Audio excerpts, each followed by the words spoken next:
It wasn't the words, not really. It was the way he said them. Not angry, not even cold, just ... done. Like I was some temporary thing cluttering up his hallway. Like all I'd ever done was overstay. He didn't shout. He didn't slam doors. He looked up from his phone, barely meeting my eyes, and said, "You're just a guest here." And then he went back to scrolling like it didn't matter that my ribs just cracked a little from the inside out. I'm Mary Carson, 71, and that was the moment I knew my son no longer saw me as his mother, but as something to be managed. Like a pile of junk mail that wouldn't go away. Subscribe and tell me in the comments where you're watching from. Thanks, it wasn't sudden. That's the part that keeps echoing in my head. This kind of forgetting happens slowly. Haunted. Quiet dismissals. 1,000 sighs. If you start getting asked if you really need that chair in the living room, you hear your daughter-in-law, say you've misplaced something again. With that tired little laugh like she's talking about a child, they start replacing things you like with things they like. Coffee mugs, curtains, clocks. The house starts looking unfamiliar. And then one day your son says you're a guest. I should have left then. Or cried. Or slapped the table. But I just stood there holding the folded laundry like it was armor. I nodded, said I understood. I went to my room. I sat on the edge of the bed I'd paid for, the one he used to sleep in as a boy when he had nightmares. And I let the silence bloom. It wasn't always like this. Once, he was my baby, my miracle. I raised him alone after Tom left, scrubbed floors during the day, and worked the register at Marlowe's pharmacy at night.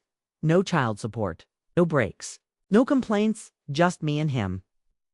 I packed his lunch every morning, even when we had nothing but toast and jam. I worked double shifts to send him to college, took out a second mortgage to help him and Emma buy this house. This house, the one I now apparently guessed in. Funny how things fade. He used to write me letters from school, real ones, called me his hero, said he owed me everything. I believed him. Back then, the idea of growing old never scared me. Because I thought I had built something solid, a son who would never forget who held him together, but life has this way of testing how much dignity you can carry in a cracked voice. Emma was never cruel, just polished. The kind of woman who smiled with her eyes open and her hands closed. She always had her own mother, her own way of doing things. I was tolerated, invited to birthdays like a formality, given a small slice of life as long as I didn't talk too much, didn't ask too many questions, didn't leave teacups in the sink. And after my fall last year, when I broke my wrist slipping on the front steps, things shifted. I overheard her say she can't live alone anymore. And he, my boy, said nothing. So I moved in. They called it helping. But I was folded into the walls like a spare coat.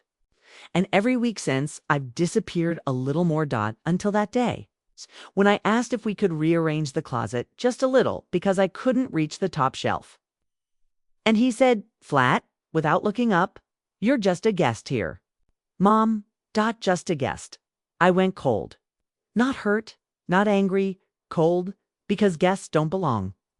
Guests get shown the door when they inconvenience the hosts.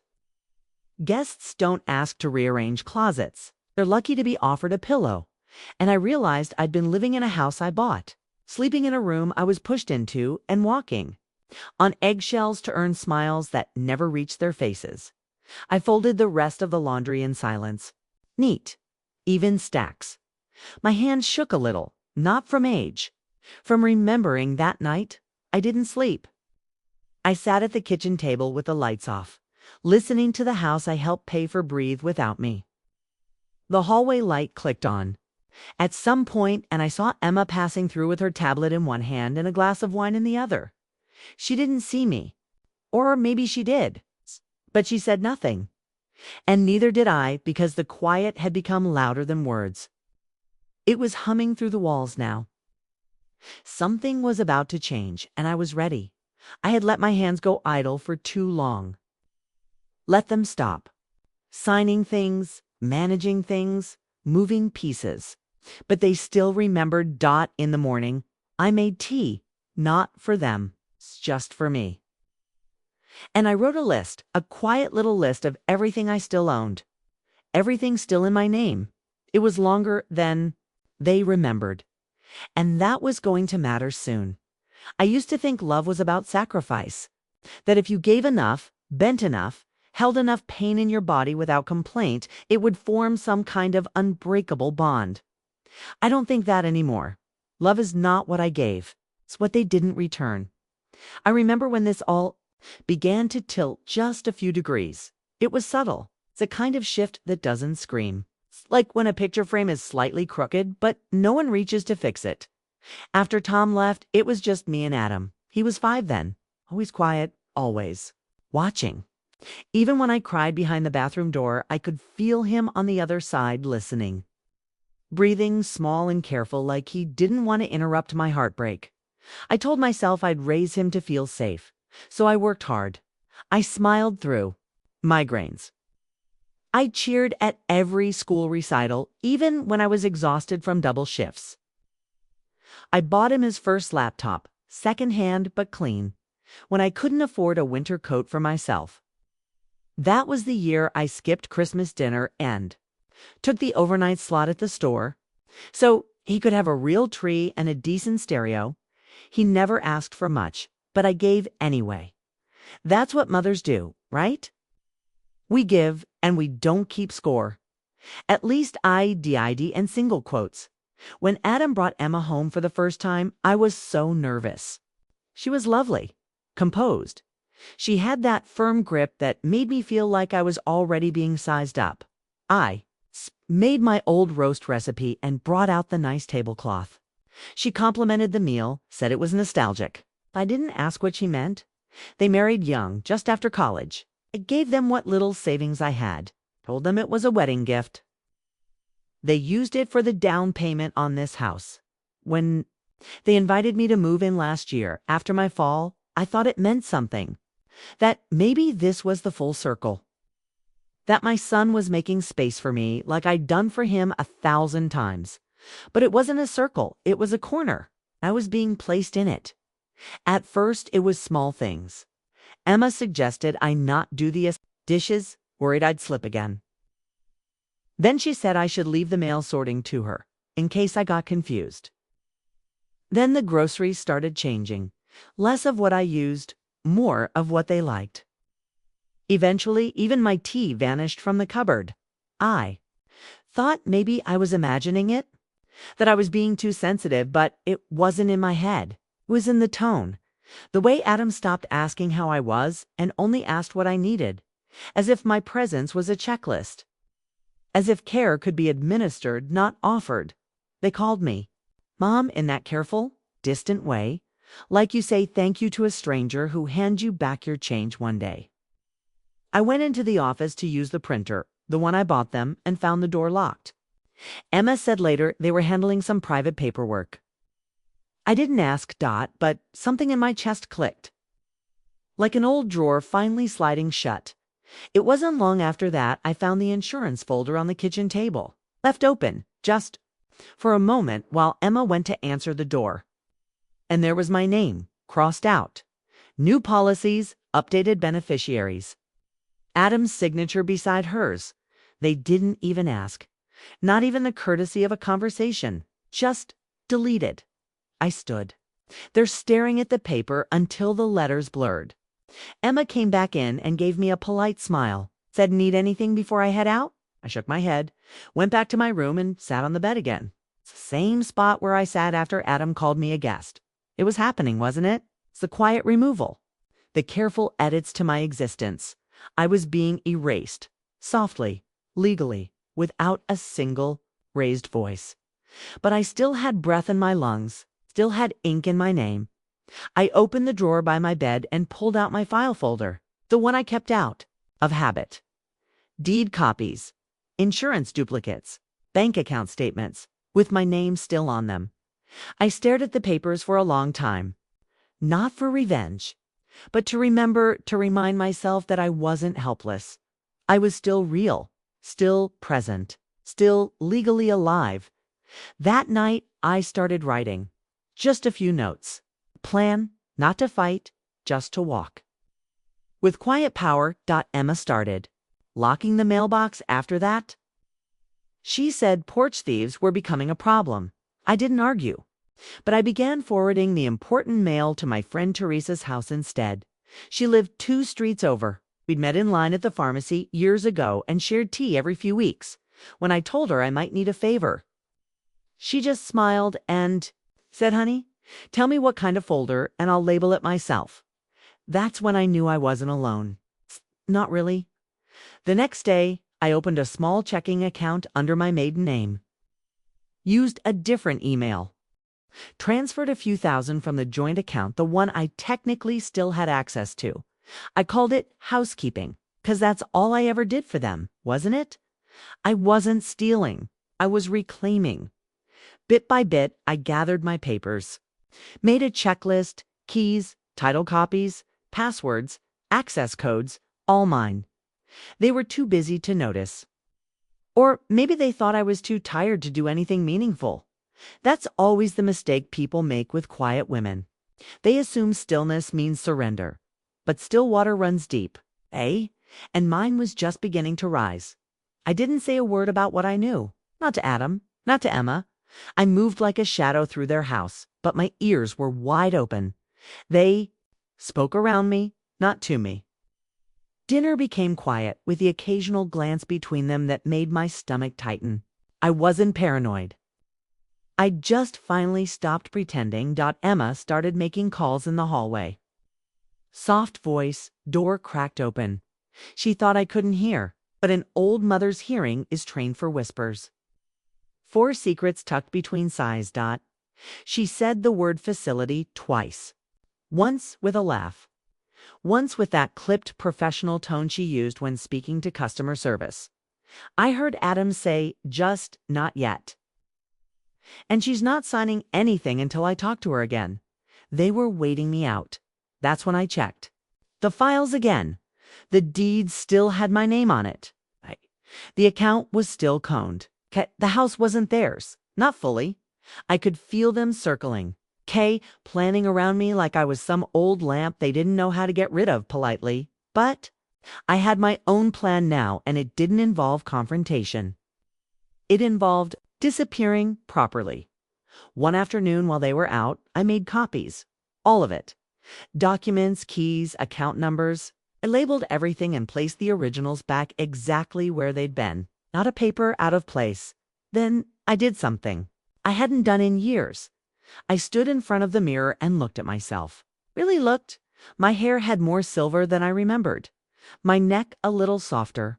But my eyes, they were the same ones that walked through fire and came out carrying a child. The same ones that never stopped watching the people I loved, and now they were seeing clearly. I packed a small suitcase. Not the big one, just enough. Some clothes. My medications. A few letters I'd kept folded in a shoebox. Adam's childhood. Drawings, his scribbled "I love you" notes in crayon. And I packed the rent notice. The one Emma had pinned to the corkboard by mistake, thinking I wouldn't notice it was addressed to occupants. Thinking I didn't understand what it meant? I did. I understood perfectly. They were going to start charging me to live in the house I helped buy under the guise of shared responsibility. Emma would phrase it like we're just trying to be fair. Adam would say it's just temporary. Mom and I would smile and nod and disappear before the bill ever came due, because I wasn't going to pay to be erased. I waited one more night. A Sunday. The kind of quiet evening where everyone minds their own space.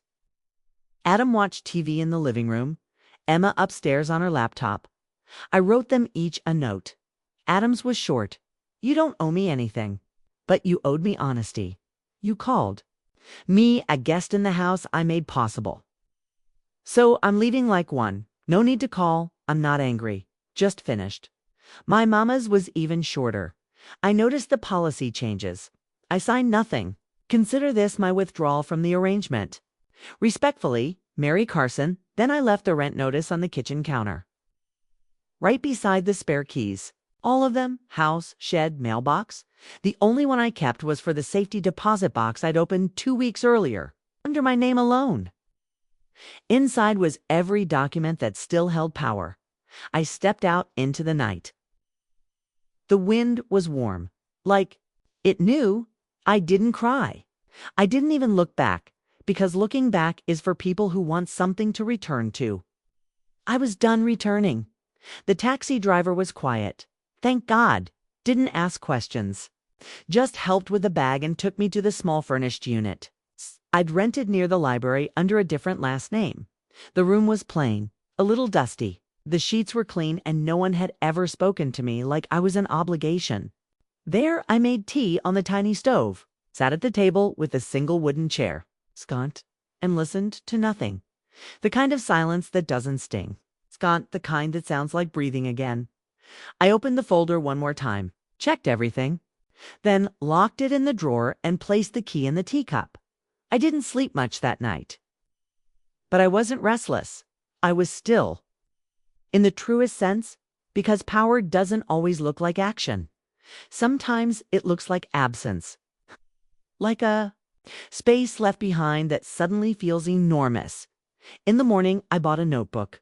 Wrote my name in it, just my name. Not mom, not guest, not dependent Mary. Carson, independent. And I underlined it 3 times. The days after I left were quiet, but not empty. It's a difference. I made a habit of waking up early before the sun finished stretching itself across the window. I'd sit with my tea and listen to the birds outside.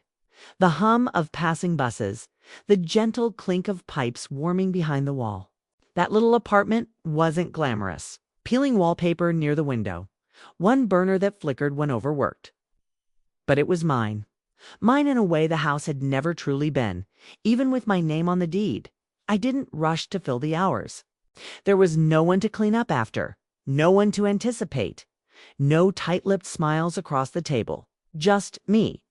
And I began to realize how much space I had been shrinking inside myself, just to fit in someone else's life. Now I was unfolding. I took long walks without telling anyone where I was going. I bought a small plant and named it June. I visited the library and read slowly, with no one watching the clock. Freedom isn't loud. It's not balloons and speeches. It's a room where no one asks what you're doing there. It's a coat hanging exactly where you left it. It's choosing silence and knowing it won't be used against you. It was on the 3rd day, around dusk, when the phone started ringing. Not mine. I'd left that number behind. But Teresa called the new one. The one I gave only to her. She said Adam had been by her house, panicked, asking if she'd seen me, said I was confused, vulnerable, probably just wandered off. Teresa told him the truth. Bless her, said I was exactly where I wanted to be. He left a note with her, didn't ask. For it to be passed on, just hoped she might. She read it to me over the phone. His handwriting, she said, was shaky, Mom. I don't understand what's happening. You're scaring us. Please come back. We'll talk. We'll fix it. Whatever you need. I listened in silence. Then I told Teresa to throw it away. Not because I was angry. I wasn't. But because that letter wasn't about me. It was about him feeling the absence he created. Emma didn't call. Didn't write. But I imagined the conversations they were having. Her voice clipped, organized. Trying to keep things orderly, explainable. He's upset, she'd say, she'd come around. This is just a phase, just emotions. But what they didn't understand, what so many people never understand, is that silence can be final. Not cruel, just finished. I didn't leave to hurt them. I left because staying was hurting me. When someone erases you gently, you don't scream. You whisper goodbye into your own chest and walk away. It took them 6 more days to send another message. This time, a voicemail on Teresa's line. Adam again. He sounded different. Deflated. Said he found the rent notice. Said he didn't know. Emma had put it there. Said he was sorry. Said he missed me. Then came the line I'd been waiting for, without even knowing it. I didn't protect you. Mom, I let things happen I shouldn't have. I played it twice, not for vindication, but because it was the first honest thing he'd said in months. Even so, I didn't respond. Because truth without change is just decoration. They were unraveling. I could feel it. Small panic shows itself in predictable ways. Emma posted a photo. On her social media, a throwback of the three of us at Thanksgiving 2 years ago. Caption said, "Family is everything." I laughed. Not because it was funny, because it was hollow, performative. They wanted the image of a mother, not the responsibility of one.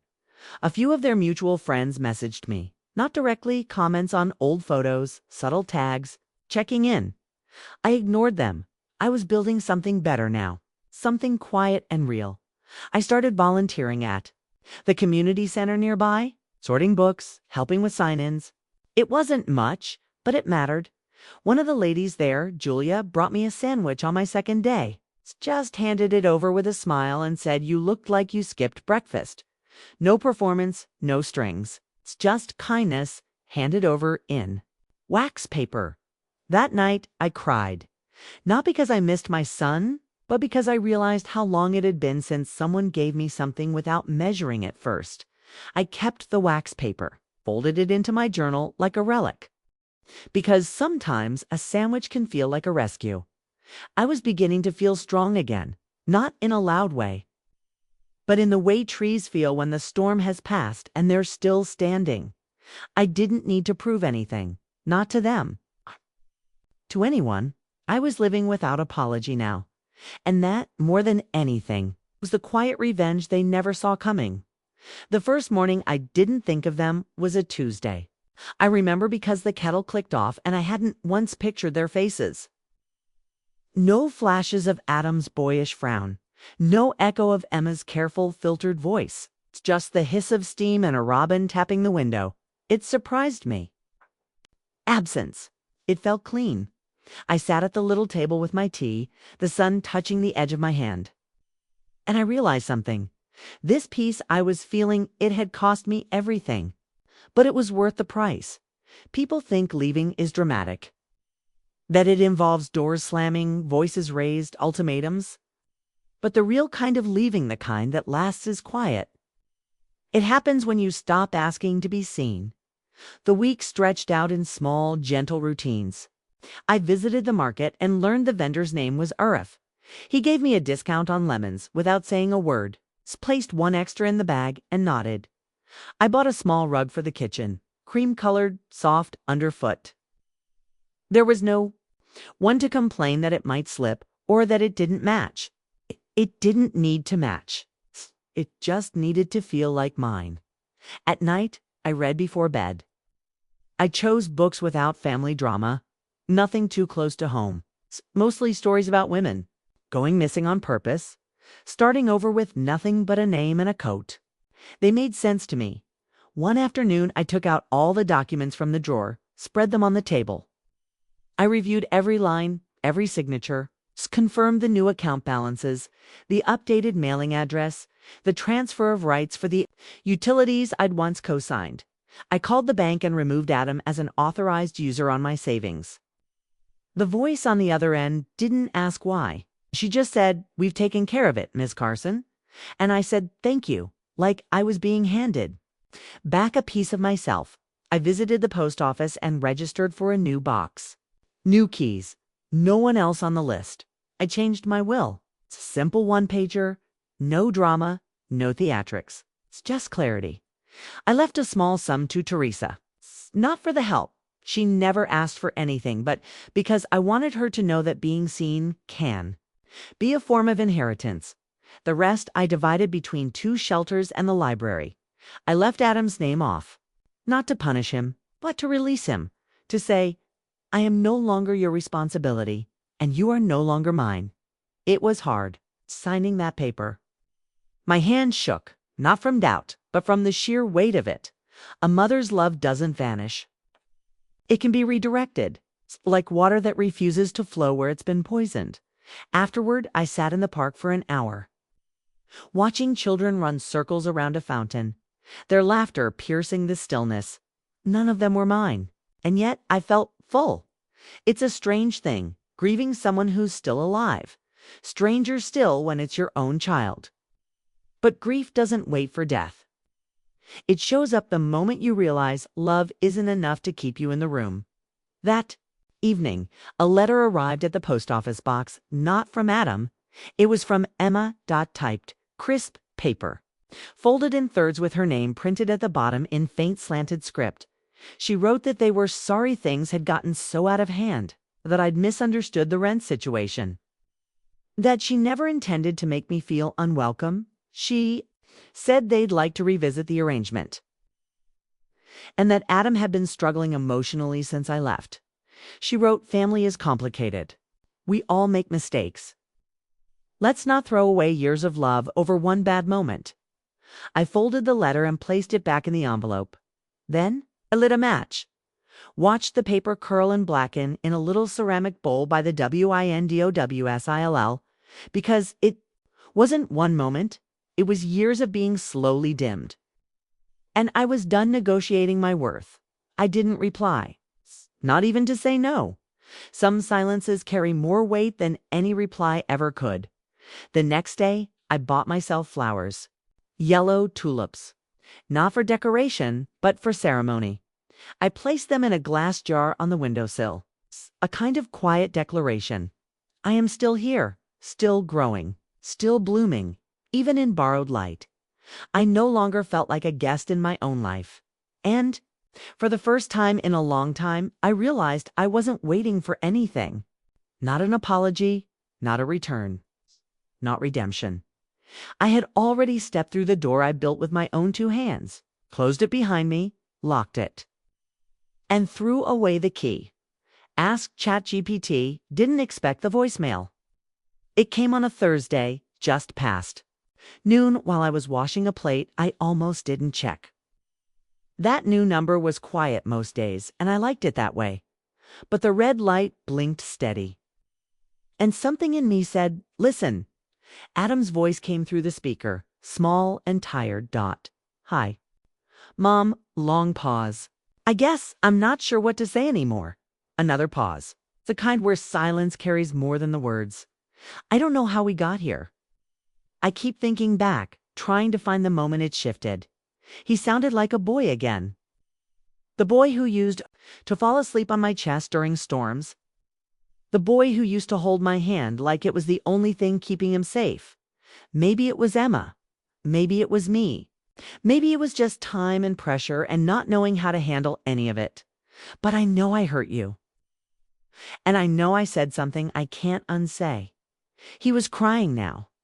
Trying not to, but I could hear a jeers cracking open in his throat. You weren't a guest. You were my home. You always were. And I treated you like a burden. I let that happen. There was a long inhale like he wanted to disappear and couldn't. I'm not asking you to come back. I just want you to know I see it now. I see you. And I'm sorry for all of it. Then a click. No plea, no return address. Just that soft collapse of a man trying to find the shape of regret. I sat down not because I was overwhelmed, quite because something had shifted. Not in the way that makes you run toward someone, in the way that makes you finally stop running away from yourself. I didn't cry. I'd done my crying in silence in the room with one chair and a teacup full of folded papers. But I felt the ache. It's strange how sorrow doesn't always announce itself. Sometimes it just settles in your shoulders like a weight you forgot you were carrying that evening. I walked past the corner shop and turned onto a street I hadn't noticed before. There was a mural on the wall, a woman painted in deep blues, and golds her eyes closed. Hands open to the sky. Someone had written beneath it in chalk, "What you don't protect will be taken. What you don't honor will be lost." I stood there a long time, not thinking, just being. I realized I didn't need to respond to Adam's message, not with a call, not with a return. My silence wasn't punishment. It was the last word in a conversation that had already ended. But that didn't mean I hadn't heard him. Didn't mean I hadn't felt the tremble in his voice. He was breaking open now, in the same quiet way I once had when I first realized I'd given everything and still ended up alone in my own life. I knew that place. I had lived in it, but I had built my way out, okay? And he would have to do the same. Still, I allowed myself. One gesture, something small, a seed, not a bridge. I went to the post office the next day and bought a plain envelope. No card, no words. Inside, I placed the drawing he'd made at 7 years old, the one I used to keep in the shoebox. It was a picture of the two of us, stick figures holding hands, standing under a crooked sun. He had written in big, clumsy letters, "Me and Mommy forever." I folded it carefully. Addressed the envelope to his office, not his home. Let them figure. That part out, I didn't sign it, didn't need to. He would know. That was enough. Afterwards, I stopped by Teresa's place. She had made banana bread and poured us tea in mismatched cups. We sat on her porch and watched the wind stir the leaves. She asked, gently, if I missed him. I thought for a while before I answered. I missed the idea of him, I said. The boy he used to be the man I thought he might become. But I don't miss how small I had to become to stay near him. Teresa nodded. Didn't press. That's why I liked her. We sat in silence for nearly half an hour. It's the kind of silence that doesn't ask to be filled. When I got home, I found a small note taped to my door. From Julia at the community center. We're putting together winter kits for the women's shelter. Could use your hands and your kindness. You in? I smiled. It was the first invitation I'd received in years that didn't ask me to sacrifice a piece of myself. I took down the note and pinned it inside the cupboard, right next to a recipe card I'd written that morning for lentil soup. Because this was my kitchen now. It's my life. And I was finally choosing what stayed on the walls. The community center smelled like cardboard and cinnamon. Boxes stacked against walls, knitted scarves in neat piles, paper signs taped to folding tables. It reminded me of school fairs, of PTA meetings, of the kind of days where I used to feel useful. This time, no one expected anything from me. No one called me just helping out or extra hands. They called me Mary, and they meant it. Julia handed me a list and smiled. You're good with details, she said. You can handle inventory? I nodded. And for the first time in what felt like forever, I felt steady, not invisible, not tolerated, just part of something. We packed winter kits for women in crisis, toothbrushes, gloves, notes with kind words slipped inside socks, each one folded with care. I imagined the hands that would open them, cold fingers, tired eyes. Women who had also been told they were too much or not enough.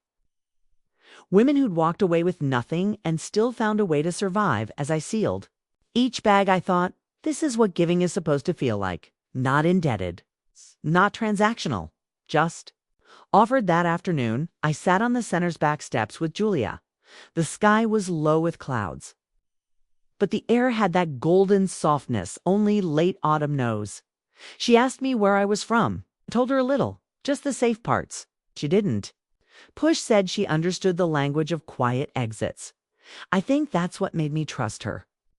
She never once asked me to explain my absence, only offered space for my presence. She mentioned a potluck coming up. Said I could bring something if I felt like it. I laughed. I haven't cooked for people in a long time. I said, then cook for yourself, she replied. Just let the rest of us be lucky enough to taste it. That night, I pulled out my old recipe notebook, the one with sauce stains and curled pages. I hadn't opened it in years. Emma once called it charming, but outdated. Said it might be time to digitize. I ran my fingers over the page titled Sweet Potato and Sage Pie, Adam's favorite. I didn't cry. I just sat with the feeling for a while. Then I turned the page, chose something simple. Lentil stew with rosemary and lemon. Comfort food. Nourishment. Something I could make without memory attached to every stir. At the market the next day, I saw a mother with her son. He couldn't have been older than 5. She was teaching him how to count change slowly. With such gentleness in her voice, it made my chest ache. She caught me watching and smiled. One of those open, tired, warm smiles only women who've known exhaustion and joy at the same time can give. I smiled back. The potluck was on a Sunday. The room was small but full of laughter and scraping chairs. People brought everything from curry to store-bought cookies, and no one cared who made what. I set my pot of stew down in the corner. Didn't announce it, didn't say a word, but people came back for seconds. Someone said whoever made this has a good heart. And I just sipped my tea and smiled. That was enough. Later, as I was packing up, a girl named Mel, maybe mid-20s, wearing a beanie too big for her head, came over and sat beside me.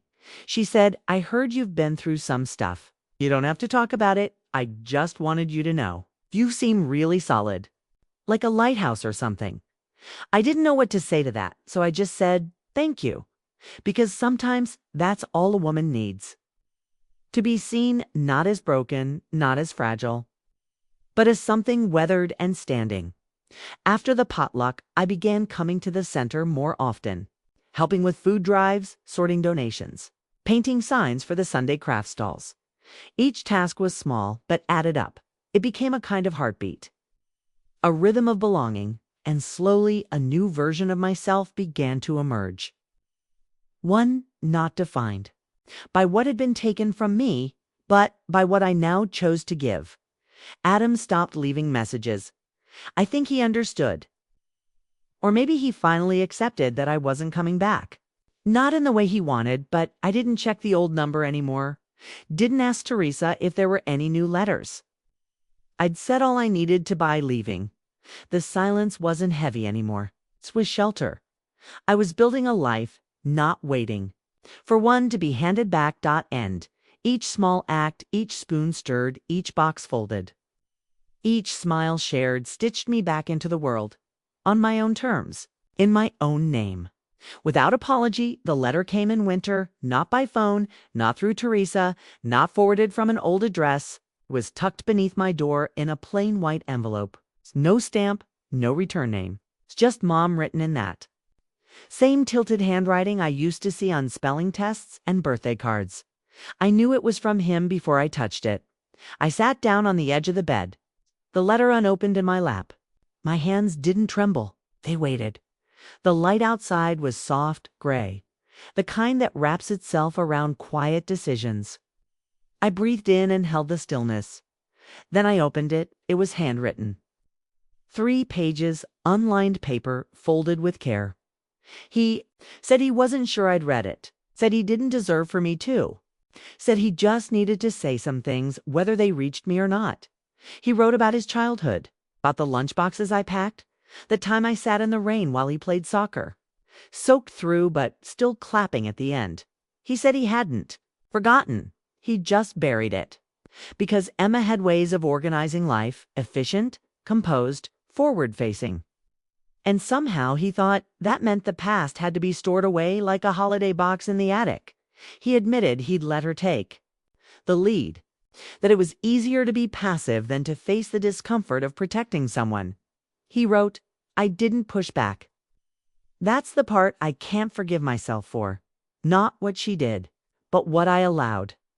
He said the house was quiet now, that Emma didn't speak of me anymore. Just changed the curtains, rearranged the guest room, as if silence could refurnish grief. He wrote that he missed me most in the mornings, the smell of my tea, the sound of me humming under my breath while folding towels. He said he never realized how much space I filled gently, steadily, until it was gone. The last page was the hardest. He wrote, "I know you won't come back, and I won't ask, but I do hope that one day you might let me see you again. Not for explanation, not for closure.